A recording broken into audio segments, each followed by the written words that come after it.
नमस्कार. आज आपण बनवणार आहोत कोकणची स्पेशल डिश जाळीदार घावणे. सकाळी घाई गडबडीत नाश्त्यासाठी किंवा संध्याकाळच्या चहासाठी अगदी 5 मिनिटात तयार होणारा, न आंबवता बनणारा हा पौष्टिक पदार्थ आहे. फक्त तांदळाचे पीठ वापरून मऊ लुसलुशीत घावणे बनवणार आहोत. चला तर मग सुरू करूया. पण त्याआधी तुम्ही जर माझ्या श्वेता धारवे रेसिपी चॅनलला अजूनही सबस्क्राईब केलं नसेल तर बेल आयकॉनवर प्रेस करून ऑलवर क्लिक करा. पहिल्यांदा आपण घावण्यासाठी चटणी तयार करायला घेऊ. चटणीसाठी मी अर्धी वाटी ओल्या नारळाचे तुकडे, 1 हिरवी मिरची आणि कोथिंबीर घेत आहे. यामध्ये मीठही घालायचं आहे. त्यानंतर पाणी घालून चटणी वाटून घ्यायची.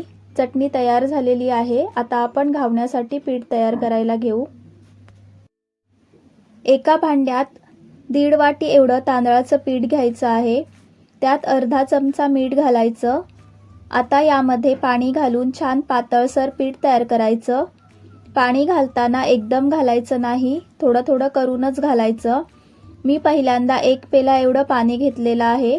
व्यवस्थित मिक्स करून घेऊ. अजून 1 पेला पाणी आपण इथे घ्यायचं आहे. घावणे तयार करण्यासाठी पीठ दळून आणताना जाडसरच पीठ आणायचं, एकदम बारीक पीठ आणायचं नाही. पीठ आपल्याला डोशाच्या पिठापेक्षा जास्त पातळ ठेवायचं आहे. आपले घावण्याचे पीठ आता तयार झालेले आहे. आता आपण घावणे तयार करायला घेऊ. आता याआधीच मी गॅसवर बिडाचा तवा गरम करून ठेवलेला आहे. हाय फ्लेमवरच तवा गरम करायचा, कारण घावणे तयार करण्यासाठी तवा खूप गरम लागतो. त्यावर तेल लावायचं.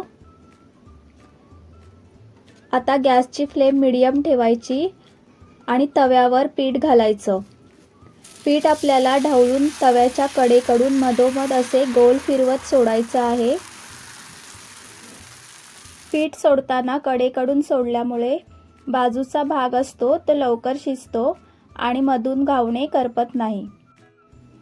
यावर झाकण ठेवायची गरज लागत नाही. तांदळाचे पीठ जितके पातळ असते तितकेच घावणे जाळीदार बनतात. कडा सोडायला लागल्या की समजायचे घावणे तयार झालेले आहे. आता आपण हा घावणा उलटवायचा आणि 15 ते 20 सेकंदाने काढून घ्यायचा. आपला एक घावणा इथे तयार झालेला आहे. अशाच पद्धतीने आपण दुसरा घावणा बनवूया. पुन्हा तव्याला तेल लावायचं आणि पीठ ढवळून घेऊन पुन्हा कडेनं सोडायचं. घावणे बनवताना प्रत्येक बॅचला आपल्याला पीठ ढवळूनच घ्यायचं आहे. पुन्हा थोडंसं शिजवून घ्यायचं आणि कडा सोडायला लागल्यावर पुन्हा पलटून घ्यायचं. अशाच पद्धतीने सगळे घावणे बनवून घ्यायचे. हे पहा, किती जाळीदार आणि मऊ घावणे तयार झालेले आहेत. नारळाच्या चटणीसोबत आपण हे सर्व करूया किंवा आपण यांना चहासोबतही खाऊ शकतो. अप्रतिम लागतात. तुम्हाला जर ही रेसिपी आवडली असेल तर तुम्हीही नक्की बनवून पहा आणि कशी वाटली ते कमेंटमध्ये नक्की सांगा. व्हिडिओ आवडला असेल तर लाईक करा, शेअर करा आणि आपल्या चॅनलला सबस्क्राईब करायला विसरू नका. पुन्हा भेटू अशाच एका छान रेसिपीसोबत. तोपर्यंत बाय बाय.